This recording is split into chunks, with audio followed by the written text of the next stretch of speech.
Hello friends, स्वागत है आपके अपने YouTube channel English coaching classes में। यदि आप भी इस बार उत्तर प्रदेश पुलिस परीक्षा यानी यूपीपी जो कि आपका 18 फरवरी को प्रस्तावित है देने जा रहे हैं, तो ये क्लास आपके लिए बहुत ही महत्वपूर्ण होने वाली है, क्योंकि आज इस क्लास में हम आपको हिंदी का एक ऐसा चैप्टर कराएंगे जिससे आपके एग्जाम में हिंदी के 2 से 3 प्रश्न आपको यहीं से देखने को मिल जाएंगे। ये वही चैप्टर है दोस्तों जिससे आपको हिंदी के 2 से 3 प्रश्न आपको एग्जाम में देखने को मिलेंगे, और ये हमारा चैप्टर है हिंदी वर्णमाला। तो इससे नीचे दोस्तों हम कुछ आपको प्रश्न कराएंगे, उन प्रश्नों को आप करिए और देखिए कि आप कितने प्रश्न सही कर पा रहे हैं।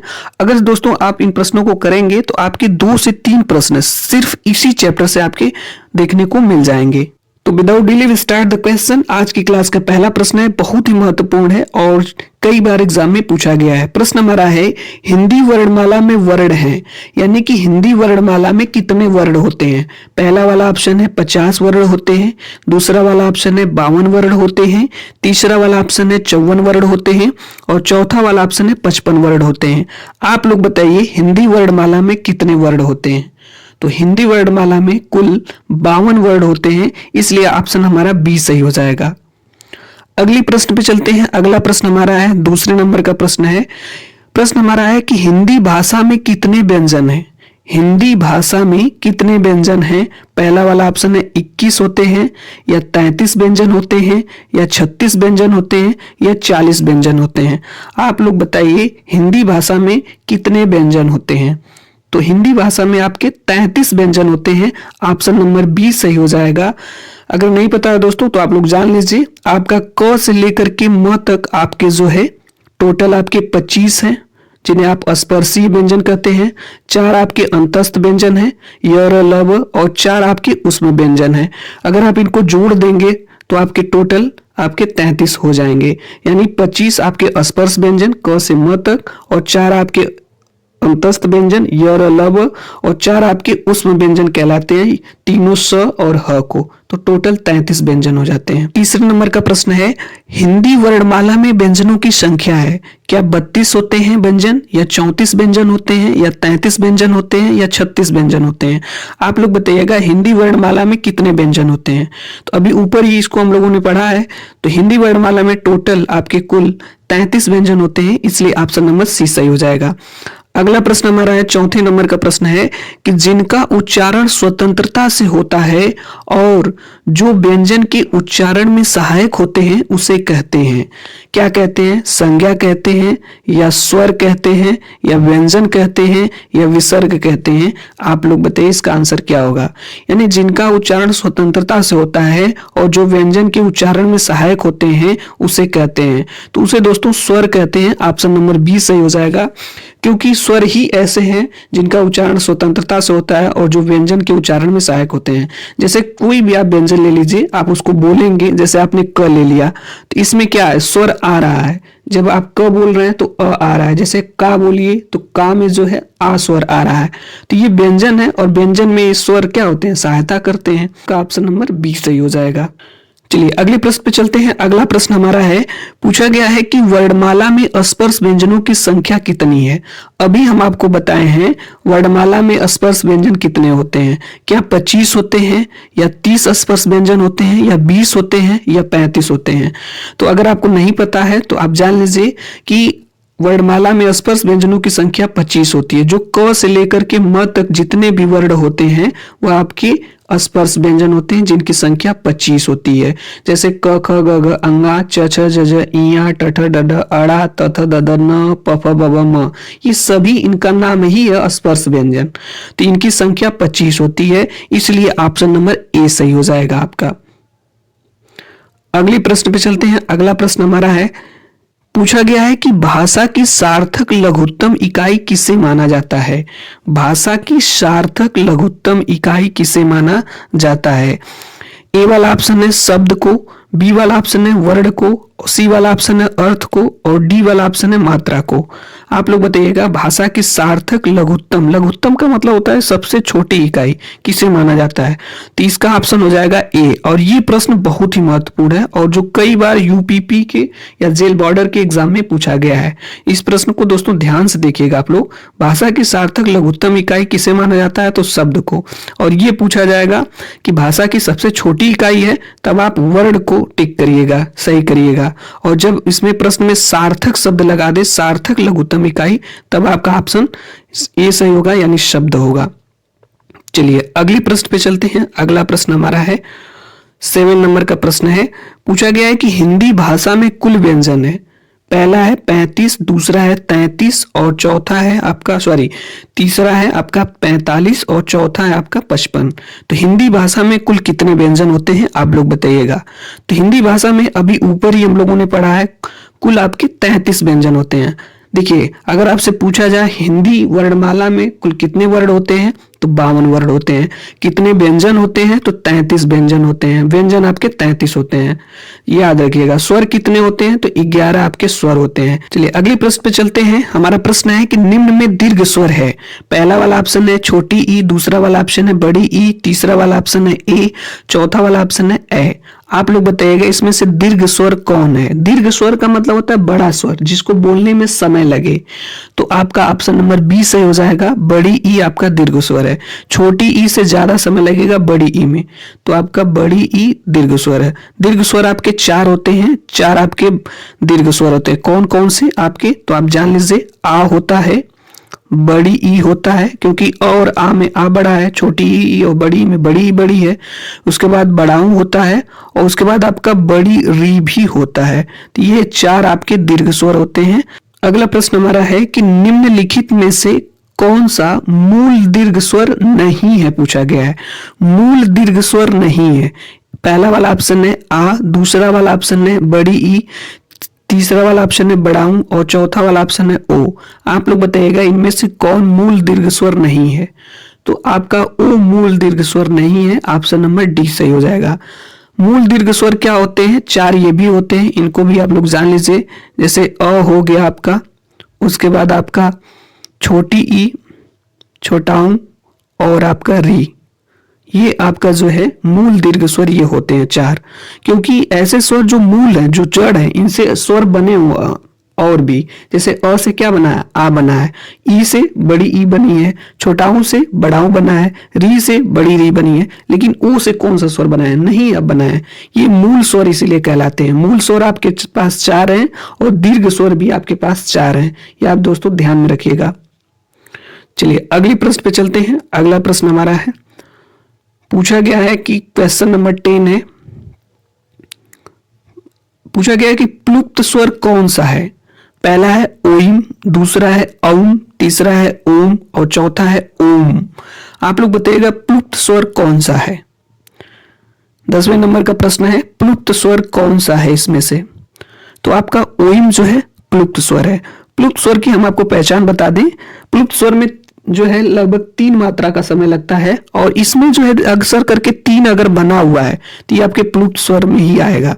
तो अगर किसी शब्द में 3 इस टाइप का बना हुआ है 3, तो वो प्लुप्त स्वर आप उसको समझ लीजिएगा। देखिए पहले वाले ऑप्शन में ओम में यहाँ पे बना हुआ है, ये आपका प्लुप्त स्वर है। अगला प्रश्न हमारा जो है, और ये भी बहुत ही महत्वपूर्ण प्रश्न है, मध्य स्वर कहते हैं। मध्य स्वर किसे कहते हैं? पहला वाला ऑप्शन है ऊ को, दूसरा वाला ऑप्शन है ई को, तीसरा वाला ऑप्शन है बड़ी ई को और चौथा वाला ऑप्शन है अ को।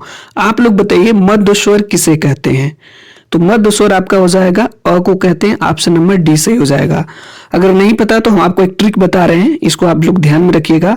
आओ उल्लू पीछे पीछे, अ को छोड़ो बीचे बीचे। तो अ को छोड़ो बीचे बीचे यानी अ बीच में रहेगा। बीच में मीन्स मध्य में, इसलिए अ को मध्य स्वर कहा जाता है। अगर नहीं पता है तो आप देखिए अ यहाँ पे बना हुआ है, यहाँ पे तो अ मध्य में भी यहाँ पे देखिए इस टाइप का 3 टाइप का बना हुआ है। तो इस तरह से ट्रिक के माध्यम से भी आप समझ सकते हैं। चलिए अगले प्रश्न पे चलते हैं। हमारा 12 नंबर का प्रश्न है कि भाषा विज्ञान की दृष्टि से ऊ यानी बड़ा ऊ किस प्रकार का स्वर है? भाषा विज्ञान की दृष्टि से बड़ा ऊ किस प्रकार का स्वर है? पहला वाला ऑप्शन है पश्च विपरीत बी वाला ऑप्शन है अग्र संवृत, सी वाला ऑप्शन है अग्र विवृत और डी वाला ऑप्शन है पश्च संवृत। आप लोग बताइएगा कौन सा ऑप्शन सही होगा इसका। तो इसका डी वाला ऑप्शन आपका सही हो जाएगा, पश्च संवृत। अगला प्रश्न हमारा जो है पूछा गया है कि निम्नलिखित में से कौन सा स्वर संवृत है। पहला वाला ऑप्शन है आ, दूसरा वाला ऑप्शन है औ, तीसरा वाला ऑप्शन है ई और चौथा वाला ऑप्शन है ए। आप लोग बताइएगा कौन सा ऑप्शन इसका सही होगा, कौन सा स्वर संवृत है। प्रश्न संख्या हमारा 13 है, इसका ऑप्शन नंबर सी सही हो जाएगा, ई। देखिए संवृत का मतलब होता है क्लोज, जिसमें मुंह पूरी तरीके से, जिस स्वर को बोलने में मुख पूरी तरीके से बंद हो। जैसे आप आ बोल रहे हैं तो पूरी तरीके से खुल जा रहा है, औ बोल रहे हैं तब भी खुल रहा है, लेकिन जैसे आप ई बोलिए तो जैसे लग रहा है पूरी तरीके से मुख क्या है, बंद है। तो संवृत का मतलब होता है इंग्लिश में क्लोज, बंद। तो ऑप्शन नंबर सी सही हो जाएगा। अगला प्रश्न हमारा है, पूछा गया है कि अर्ध विवृत स्वर है। ए वाला ऑप्शन है बड़ाऊ, बी वाला ऑप्शन है ए, सी वाला ऑप्शन है आ, डी वाला ऑप्शन है ए। आप लोग बताइएगा कौन सा ऑप्शन सही होगा, अर्ध विवृत स्वर है। तो इसका जो है ऑप्शन नंबर बी सही हो जाएगा, ए। ए जो है आपका विवृत स्वर है, अर्ध विवृत स्वर है। अर्ध विवृत स्वर क्या होता है, अर्ध मीन्स होता है आधा, विवृत मतलब होता है खुला हो मुख। जिस स्वर को बोलने में आधा मुख खुला हो वह स्वर आपका जो है अर्ध विवृत स्वर हो जाएगा। जैसे आप जो बोलेंगे तो पूरा मुंह खुल जाएगा, ऊ बोलेंगे तो लगभग बंद हो जा रहा है, ए बोलेंगे ए ये भी नहीं होगा, ए बोलेंगे यही आपका जो है अर्ध विवृत स्वर हो जाएगा।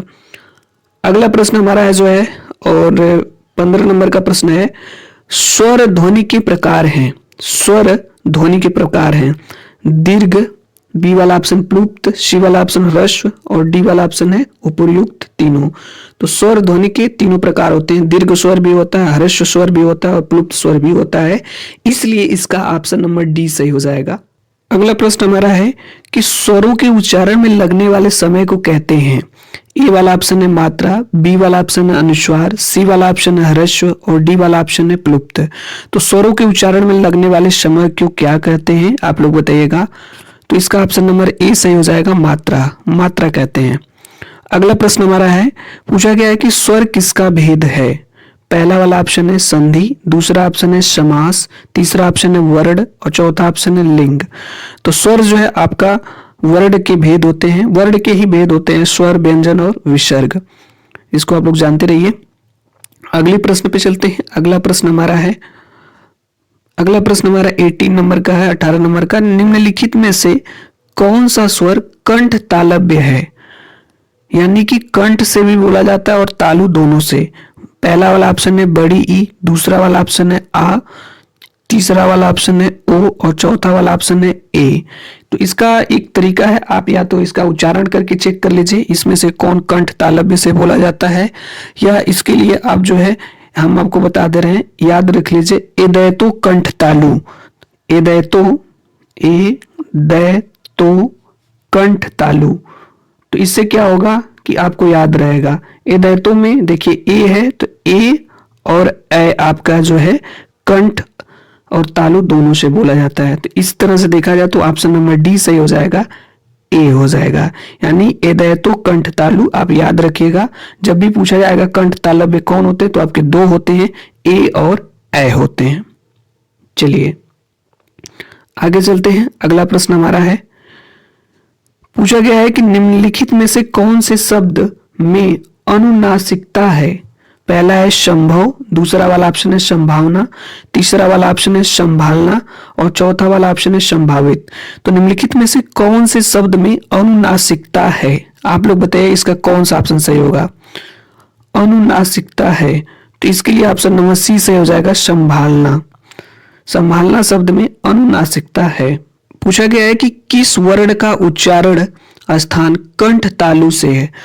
पहला वाला ऑप्शन है ह, दूसरा वाला ऑप्शन है छ, तीसरा वाला ऑप्शन है ओ और चौथा वाला ऑप्शन है ए। तो अभी हम आपको बताए हैं कंठ तालु से सिर्फ दो ऐसे स्वर हैं जो आपके बोले जाते हैं, ए और ए।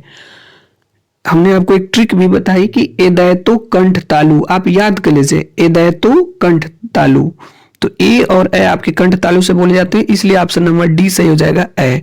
सेम प्रश्न आपका यहाँ पे भी है वही कि ए के उच्चारण स्थान का नाम क्या है। तो ए के उच्चारण स्थान का नाम क्या है, क्या तालव्य है या दंत है या कंठोष्ठ है या कंठ तालव्य है। तो एदैतु कंठ तालु, तो आपका डी वाला ऑप्शन से हो जाएगा, कंठ तालव्य हो जाएगा। कंठ तालव्य कौन सा है, सेम वही प्रश्न है, छोटाऊ या बड़ाऊ को कहते हैं, र या स को कहते हैं, या ए या ए को कहते हैं, या अ या आ को कहते हैं। तो कंठ तालव्य हमारा हो जाएगा, सी वाला ऑप्शन हो जाएगा ए। एदैतु कंठ तालव्य। पूछा गया है कि बड़ा वाला स ध्वनि का उच्चारण स्थान क्या है। पहला दंत है, दूसरा है मूर्धा, तीसरा है तालु, चौथा है दंतालु।